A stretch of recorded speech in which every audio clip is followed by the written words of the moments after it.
Just finished day 6 of building a pool in my backyard.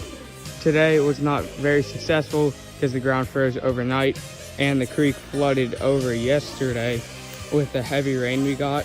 The water came up to right here. But I did get a little bit done. I got this section out right here. I got back there. I got that cleared out.